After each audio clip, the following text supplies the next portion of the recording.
Hello everyone, this is Mamta Jamriya Khandelwal and you are watching MSK chemistry. और आज की video में हम डिस्कस करने वाले हैं एंडोथर्मिक एंड एक्सोथर्मिक रिएक्शंस के कॉन्सेप्ट्स को with examples. So let's start it. So exothermic reaction, तो एक्सो वर्ड का मतलब होता है टेकन आउट। तो यहाँ पे heat taken out where to the environment. So reactions in which heat sometimes light और sound is released along with the formation of products are called exothermic reaction। तो ये इसकी डेफिनेशन हो गई। यहाँ आपके 1 मार्क्स कंप्लीट होते हैं। अब ये एक्सोथर्मिक में जो हीट रिलीज होती है ना, ये कहाँ जाती है? ये सराउंडिंग में जाती है।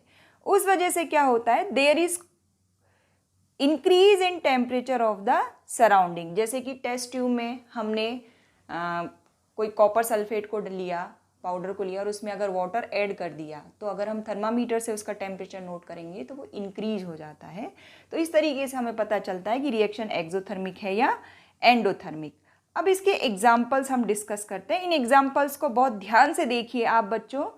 Combustion, digestion, respiration and acid base neutralisation reaction are essentially, मतलब 100% ये क्या होती है? एक्सोथर्मिक रिएक्शन होती है।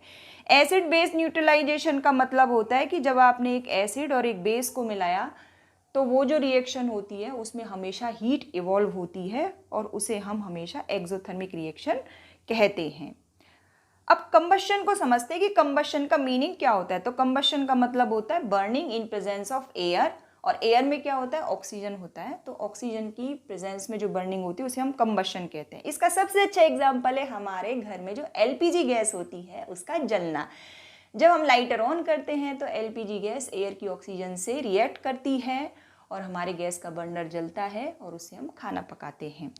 So burning of substances in presence of air or oxygen and giving out heat and light along with the product is called combustion reaction. For example, burning of candle, burning of natural gas, burning of magnesium ribbon, ये सब activity हम कर चुके हैं पिछले video में। तो ये सब किसके एग्जाम्पल है? कंबशन के एग्जाम्पल हैं। तो यहाँ पे हम ये कह सकते हैं कि अगर हम नेचुरल गैस का एग्जाम्पल लें, बर्निंग ऑफ नेचुरल गैस, तो इस रिएक्शन को हम इस तरीके से लिख सकते हैं कि मीथेन की रिएक्शन किससे होगी? एयर से। और एयर में किससे रिएक्ट करेगी? ये ऑक्सीजन से। और क्या बनेगा? CO2 plus H2O। लेकिन ये रिएक्शन बैलेंस नहीं है, हमको ये बैलेंस करना होगा। यहाँ पे 4 हाइड्रोजन एटम है तो इसके लिए हमें H2O को 2 से मल्टीप्लाई करना पड़ेगा। ठीक है। अब ऑक्सीजन प्रोडक्ट साइड हो गए 4, तो यहाँ पे हमें ऑक्सीजन को भी 2 से मल्टीप्लाई करना पड़ेगा। बैलेंसिंग के लिए हम ऑलरेडी एक वीडियो अपलोड कर चुके हैं। तो ये तो हो गया combustion, that is the example of exothermic reaction. Second है decomposition of vegetable matter into compost. It is also an example of exothermic reaction. अब बात करते हैं रेस्पिरेशन की। तो रेस्पिरेशन भी एक एक्सोथर्मिक रिएक्शन होती है। तो पहले रेस्पिरेशन के लिए जो रिएक्शन है वो हम लिख देते हैं, that is C6H12O6 plus 6O2, और ये बनेगा 6CO2 प्लस 6H2O, और यहाँ पे निकलती है साथ में energy. Okay. So the food we eat by digestion is broken down to form glucose. This glucose combines with the oxygen in the cells of our body and provides energy. तो ये respiration reaction का concept है। और अब आगे बात करते हैं हम reaction of calcium oxide with water produce calcium hydroxide. ध्यान दीजिए बच्चों, कैल्शियम ऑक्साइड को हम बोलते हैं लाइम और क्विक लाइम, और कैल्शियम हाइड्रोक्साइड जो इसमें बनता है उसे हम कहते हैं स्लैग्ड लाइम। तो CaO जब इसकी रिएक्शन किससे होती है? वाटर से, तो ये बनाता है कैल्शियम हाइड्रोक्साइड, जिसे कि हम क्या कहते हैं? Slagged lime. और यहाँ पे साथ में बहुत लार्ज अमाउंट में हीट इवॉल्व होती है, और ये वाली जो रिएक्शन है ना, ये वाइट वॉशिंग में यूज होती है। तो ये बहुत इंपॉर्टेंट एग्जाम्पल्स हैं किसके? एक्सोथर्मिक रिएक्शन के, जो आपको याद होने ही चाहिए। अब हम बात करते हैं एंडोथर्मिक रिएक्शंस की। तो यहाँ पे क्या होता है? Heat taken in. रिएक्टेंट्स क्या करते हैं? हीट एब्जॉर्ब करते हैं। सो इसको हम इस तरीके से लिख सकते हैं, रिएक्टेंट्स किसको एब्जॉर्ब करते हैं? हीट को। और हीट क्या है? Heat is a form of energy. और यहाँ पे क्या बनते हैं? प्रोडक्ट्स। तो यहाँ पे क्या होता है? जो प्रोडक्ट्स की एनर्जी होती है वो रिएक्टेंट्स की एनर्जी से ज़्यादा होती है। तो ये देखिए इस तरीके से हम एंडोथर्मिक रिएक्शन को रिप्रेजेंट कर सकते हैं। अब हम इसके एग्जाम्पल्स देख लेते हैं। तो इसका सबसे अच्छा एग्जाम्पल है फोटोसिंथेसिस। फोटोसिंथेसिस आप जानते ही हैं, फोटोसिंथेसिस और रेस्पिरेशन एक दूसरे के अपोजिट होते हैं।